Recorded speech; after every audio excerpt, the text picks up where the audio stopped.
WestJet grounding some of its fleet. We booked our flight like in January, and we didn't see this coming. Will the airline and flight attendants union broker a deal before Sunday's strike deadline? Plus, beat the heat or just go with it. A 2-day scorcher before some relief. And it's so Gouda. We make the finest cheesies in this northern hemisphere. The cheesy musical inspired by the iconic orange Canadian snack. CTV Calgary, local breaking news with Camilla Di Giuseppe. Good afternoon. WestJet has started grounding planes in anticipation of a strike or lockout starting Sunday. Tyler Barrow joins us now from the airport with the latest information for passengers. Tyler. Cam, WestJet has not said how many planes have been grounded, but it is advising travelers to check the status of their flights before they head to the airport. Now, it should be noted, typically airlines begin canceling flights ahead of a potential work stoppage to prevent crew and passengers from being stranded. If a deal is not reached by Sunday morning, either side could trigger a work stoppage, leading to hundreds of flight cancellations. The Canadian Union of Public Employees, which represents 4,400 flight attendants, is continuing to bargain with the airline in hopes of diverting a work stoppage. In response, YYC Airport wants travelers to know it is there for anyone caught off guard by the strike with wayfinding and customer care supports. The potential work stoppage comes during a busy long weekend of travel. I am concerned because once I'm there, and if it did happen, I'm going to be stuck there for a while. We booked our flight like in January, and we didn't see this coming. So when we heard the news of like a week or 2 weeks ago about these strikes, then we got so worried about this. Cam, Federal Jobs Minister Patty Hajdu weighed in on the matter, saying Canadians expect the two parties to stay at the table until a deal is reached. Adding a special minister is working with both the airline and the union to prevent a work stoppage. Cam? Tyler, thank you so very much.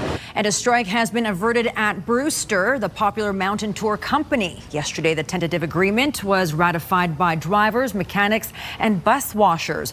Brewster is owned by U.S.-based tourism company Pursuit Attractions and Hospitality and owns 6 of Banff's main tourist attractions. It's another scorcher in our city as the long weekend kicks off with a yellow level heat warning. Temperatures tonight and tomorrow are expected to be far above seasonal, and Calgarians are dealing with it in very different ways. Let's bring in our Tim Brook. He's live from Nose Hill Park with more. And Tim, that park was a popular destination on this Friday afternoon. Well, yes, it's somewhat quieted down now, as you can see behind me, but I can tell you we went to a number of green spaces throughout Calgary today. All of them were very busy. So many people have decided to take to pools and patios to cool off, and some others decided to hunker down inside and just wait for all of this heat to break. Now, we're told by the experts like Danielle that should happen on Sunday. In the meantime, though, there's a lot of ways to enjoy the weather over the next 2 days if heat is your thing. Here's a look at the Taste of Calgary Festival running out of Cowboys Park this weekend. The event is always busy, and organizers say they don't expect the weather to ruin that streak. They do, however, say Calgarians need to be aware there is some danger to all of this sun, and experts couldn't agree more. Certainly, no matter what you're up to, 2 or 3 of the top best things you can do are wear or carry your own shade at all times. So a broad-brimmed hat, a ball cap, or even an umbrella if you like. Do stay constantly hydrated with just plain water. It's the easiest, cheapest, most portable thing you can use. And use sunscreen as much as you can. Something else to remember this evening and into tomorrow. Heat, not just an outdoor thing, so make sure you're paying close attention to the indoor temperatures as well this weekend, especially if you're like me and you don't have an air conditioning unit. The experts say keep your windows open, especially at night, so some of the cool air can circulate in, and then keep it moving by turning on a number of fans. And Camilla, anyone out there with a basement and no AC unit, the basement, probably a good place to stay over the next 48 hours. No kidding, Tim. I don't have an AC or a basement, so tough luck for me. Oh boy, but you like the heat. I like the heat, and then there's days that I don't. But I think there's people in that category too. They like the heat, they don't like the heat, or you know, it's just gotta. Yeah, and everyone's body handles it differently. True. I mean, I love the heat, but then I have my little guy that once it's 20 degrees, that's already too much for him. So make sure that you're aware of yourself and what you need to do. So if you're feeling like you're overheating, get out of the direct sunlight, for example, and yes, find one of those colder places to take a break, because tomorrow will be even hotter than today. I know this looks like a map where something's wrong with it, but that's because there actually is nothing happening in southern Alberta. The jet stream's up to the north, all the clouds are up to the north. 29 degrees is the temperature right now. You can see by this shot here though, we are hazy and it is smoky out there. So we're at high, we're at 8 right now on the air quality health index, and will range from moderate to high over these next 24 hours. Tomorrow will be even hotter than today. So far today we've reached 29. Tomorrow you're looking at a high of 33, and then we're going to break the heat on Sunday. We'll talk more about that in just a little bit. But that was your 24-hour forecast, brought to you by Fifth Avenue Volkswagen. Family owned, community driven. Discover more at Fifth Avenue Volkswagen. Thank you very much, Danielle. The city has lowered its flags to mark the passing of Parker Wells. Calgary's mayor says flags will remain at half-mast at City Hall, all fire departments and police stations until Monday. Last night, an impromptu vigil for Parker happened at Laycock Park, one of the last places the 11-year-old was before he died. Many never knew Parker or his family, but say they felt in some way a personal connection. A larger public memorial is being planned by the local community center. Those details are still being finalized. RCMP say the hiker who went missing in Waterton Lakes National Park has been found dead. On July 16th, Bob Toothill set out to hike the Great Divide Trail and was expected to arrive in Coleman on July 22nd. The 81-year-old was reported missing the next day. Search and rescue crews, along with Parks Canada and the RCMP, spent 7 days looking for Toothill. His body was found yesterday. In a Facebook post, his daughter says he died after a sudden slip and fall while hiking the Lynan Ridge area. Police have now charged 2 people in Wednesday night's fatal stabbing in a southwest Calgary neighborhood that left a 23-year-old man dead. Investigators have identified the victim as Jaden River Big Sorrel Horse. Just before 11 p.m. Wednesday, police were called to the 1400 block of 38th Street for reports of a disturbance. A man was found lying on the road and had been stabbed. He later died in hospital. 2 people were taken into custody. 22-year-old Dechana Wells and 23-year-old Techeo Wells are both charged with manslaughter. Their next court date is Tuesday. Many Calgarians are ready for the long weekend, whether it's out to the lake or enjoying what the city has to offer. But startling numbers from AMA show that with the heat comes the need for speed and more injuries on the road. Road safety data shows overall fatality rates have doubled in Calgary and increased 73% in Edmonton between 2021 and 2025. Major injuries and fatalities are also up in that time, with Calgary seeing the highest jump at 37%. Even though Calgary police statistics show the number of speeding tickets issued are going down, AMA says excessive speeding has reached a 5-year high. Calgary already has 7 fatalities due to high speeds on its roads this year, on pace to meet last year's numbers. AMA says most of the fatal collisions are concentrated on major arteries in the city like Ring Roads, McLeod Trail, Deerfoot and Stony Trails. AMA says even slowing down to the speed limit could be the difference between a close call and a tragedy. We often feel like going 10, maybe 20 over the speed limit is not that big of a deal if it's going to save us some time. But the reality is, we know from research that it really only can shave maybe 2 minutes off of your trip, and that's in ideal travel conditions. And we feel at AMA that like a few minutes isn't worth the risk. Calgary Police and RCMP will be out this weekend with radar guns to ensure motorists obey the speed laws.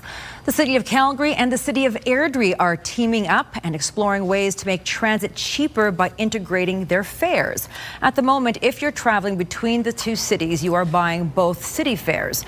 City Calgary Council and unanimously agreed to begin discussions on integrating this so that one fare will be all it takes, a model that already exists for Calgary to Chestermere through the Max Purple bus. Calgary and Airdrie's mayors agree this would benefit both communities, but how specifically the integration will work poses some challenges that Calgary administration will be discussing. The challenge as well is just financial. We're wanting to make sure that Calgarians get our fair share of investment from the province of Alberta, and that if Airdrie is benefiting from this arrangement, that it's at least cost recovery. And to cut to the chase, we want to make sure that transit service in Calgary doesn't suffer as a result of providing greater service to our region. Airdrie's mayor says it's expected that the City of Calgary will have more details and prepared feedback by the second quarter of 2027. Calgary Pride has announced that political parties will be welcome to apply to take part in Pride Week activities, including the Pride Parade. Political parties have not been allowed to participate since 2023. The organization says since 2019, parties' participation in Pride events have varied from year to year based on safety, security, and community consultation. Calgary Pride says applications from parties must demonstrate a record of progressing the rights of marginalized communities. Applications close August 17th and Pride Week runs from August 31st to September 6th. Still to come, they're lacing up the ice skates in Taber. It's been months since anyone could. The community arena is reopening after a devastating explosion. And dozens of golfers ready to tee off this weekend in a 2-day City Golf Championship. 7 months after an explosion damaged the community center in Taber, the town has officially reopened its large ice arena. The first skaters were out on the ice today. Last December, a failure of a component within the fuel system of the arena Zamboni caused a propane leak and large explosion inside the arena, destroying several walls and damaging parts of the arena and curling rink. No one was hurt. Contractors spent 7 months completing restoration work. Pretty extensive, and then of course the building's so old, we had a lot of things that were needed to be upgraded, not even because of that event, but just because of the age of it. It had to meet current code, so there was a lot of that. The town also came together and was nominated for Craft Hockeyville, a national competition to receive funding for arena upgrades. Taber won this year's contest. The City of Calgary is hosting an amateur golf tournament this weekend. The 2-day Calgary Municipal Golf Championship takes place on Saturday and Sunday. Golfers will start at Shaganappi Point tomorrow for 18 holes, then head to Maple Ridge for the final 18 on Sunday. And in this tournament, golfers of all skill levels are welcome. It's really a chance to not only challenge yourself, but to connect with other people that really love the passion of golf, whether that's you're shooting 100 or, you're setting the course record out there. All slots are currently full for the stroke tournament, which has a registration fee of $200. There's also plenty of prizes for the top scorers. You definitely don't want me out there because I can't swing a golf club for anything. But I'm good at just relaxing. That's good. Not getting hot. Yeah. Finding the cool spots. Find the cool spots. There's shade. There's the mall. Although I just did that today with the kids, that gets a little bit expensive when you're doing that to avoid this, because they want everything. But, what are you going to do? When it's really hot out, you definitely can't just be in the direct sunlight for the entire time. There's also this issue. Look at this live shot. It's smoky out there. We're sitting at 8 to 9 on the air quality health index. So we have poor air quality right now as well. We're on the high end of that air quality health index scale. Not a good place to be. Tomorrow will range from moderate to high as well, and likely the next day as well. So much of our long weekend will have waves of smoke. It shouldn't be the whole time, but it will be at times. 29 is the temperature in Calgary. We're forecasted to hit 30. Will we get there? We have another half an hour before things will likely start to cool for the day, so it's a possibility. It's 30 in Lethbridge, Brooks, Drumheller, 33 in Medicine Hat. So there's a lot of heat, and tomorrow will be even hotter. So We have 2 pockets, you could say, of heat warnings in place. So the heat will be a lot more intense in the southeast corner, as usual, as it normally gets. So even the warning criteria, it needs to be a couple degrees hotter here for the heat warning to be issued. This has been issued for much of this week, and tomorrow in these communities, the daytime high will be closer to that 40-degree mark. 38, 39. And then from Claresholm, Nanton up towards Calgary, that's where we're looking at daytime highs in the low 30s for tomorrow. I'm going to take away the heat warnings, and you can see where we have the air quality warnings. And we've just had this upgrade from yellow to orange, so a more intense warning closer to the BC border, and that's because we're having even poorer air quality here. So at times, we're getting the push of air from BC and from Washington State, and this is very poor air quality because there's so many fires going on there. It's also, when we get to that higher level, it takes time for it to work its way out and for the air to freshen up, and we need the winds not out of the southwest, for example, to help us out.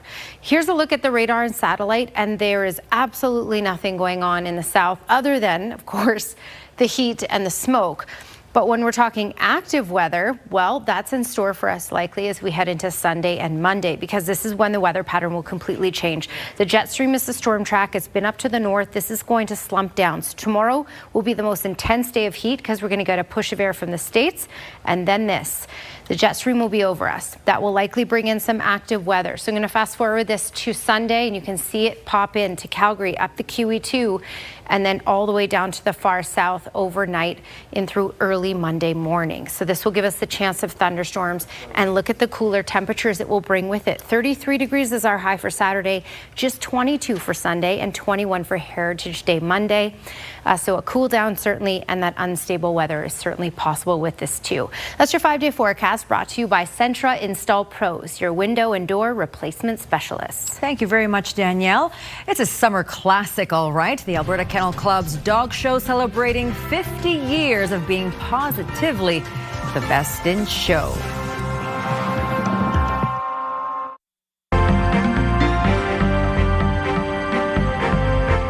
Canada's economy is showing resiliency. Joining me is Dave Popowich, portfolio manager with the Popowich Carmali Advisory Group. So, Dave, the economy is growing perhaps better than expected?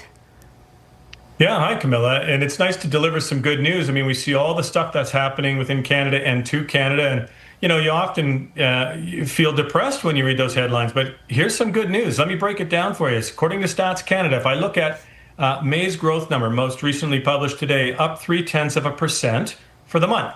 That was better than expected. If I look at April's number, it was actually revised higher, up to 0.6%. And Stats Canada is giving us a flash estimate for the month of June at 0.2%. Well, add all that together, and what you get is a quarterly growth rate of 3.4%. And that would be the fastest growth that we've seen in Canada in 3 years. So we are, as an economy and as a country, being resilient, finding ways to operate in an uncertain environment.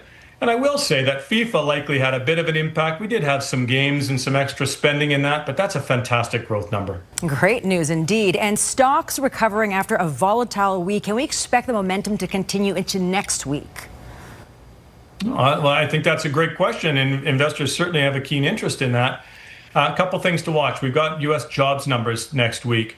The U.S. Fed held interest rates this past week. They've got a dual mandate, not just inflation, but also jobs. We are expecting the U.S. to add jobs, but their unemployment tick up a little bit. So we'll keep an eye on that. And then investors have to watch a big batch of earnings coming in again next week. They've been spectacular so far, but to maintain that momentum on the high side, we're going to have to see lots of good numbers. All right, Dave, thank you so much, and have yourself a great long weekend. You too, Camilla. Bye-bye. WestJet has started grounding planes. Here's Alicia Fieldberg with a look ahead to CTV News at 6. Camilla, this Sunday is the deadline for a flight attendant strike or lockout. While both sides continue to negotiate, passengers are worried about the impact on their plans. Now, coming up at 6, we'll have the latest on the labor dispute. Also ahead, a few dozen urban foresters from the city of Calgary are helping with the storm cleanup in Edmonton. We'll hear why they may need to extend their stay. Camilla. All right, Alicia, thanks so much. It's truly the dog days of summer in Okotoks, and not just for their baseball team. The Alberta Kennel Club's 2026 Summer Classic is being held at the Ranch House grounds near the Calgary Polo Club this weekend. More than 800 dogs are entered each day in 29 different breed specialties. The Kennel Club has been holding the summer showcase for more than 50 years, and it's unlike any other competition of its kind in the country. The largest outdoor dog show in Canada, and that goes by our numbers and stuff. So yeah, we're pretty proud of that. There's a lot of work that goes into these events. Dogs will be competing in agility, obedience, rally obedience, and all breed conformation, and more than 24 vendors will be offering unique products. The Summer Classic runs until August 3rd. So humans and the dogs will have to be hydrated all weekend, at least till Sunday. Calgary right now, 29 degrees, and it is smoky out there. You can see that haze. Danielle has more details and more about the temperature break later on. Okay, so interesting weekend because obviously we're going to start off really hot, and then Sunday, that abrupt change, at least what, 10, almost 15 degrees, the difference? Yeah, for Calgary, a 10-degree difference, maybe 11 degrees. So it's quite a change for us, but we just basically go down to more reasonable heat and where we should be for this time of year. Check this out, right? So normal is 24 for this time of year. Today we got to 29, and tomorrow we're looking at a high of 31. Records around 34 degrees for today and tomorrow, so it'll be a smaller chance we actually break a record tomorrow as we get to 33, but it'll be close enough. It'll be very hot. And then we regulate, and we actually dip a little bit below normal for Sunday and Heritage Day Monday. Sunday will likely come with a lot of cloud cover. There may be some sunny breaks, but throughout the day there's the potential for showers and even thunderstorms, and definitely those cooler temperatures. All right, Danielle, thanks so much. A new original musical playing in Canmore this summer was inspired by an iconic Canadian snack, Hawkins Cheesies. Welcome to Hawkins, but please don't touch the walls. The orange dust is permanent and violates bylaws. The cheesy musical is influenced by the story of the Ontario family business that spawned the salty snack. While history provides the base, comedy, original songs, and nostalgic Canadiana complete the recipe. Since the play debuted in Canmore this summer, audiences have been eating it up. Inspiring, surprising story. It's like all good theater kind of is based in good origin stories, and this is like a great origin story. It's just that kind of the celebration of what it means to be decidedly Canadian and what is Canadian. You can catch the cheesy musical at the Carter Ryan Theatre in Canmore until August 16th. I think this show will age like a good old great cheddar. All right, thank you so much for joining us. Now here's the early edition of the CTV National News.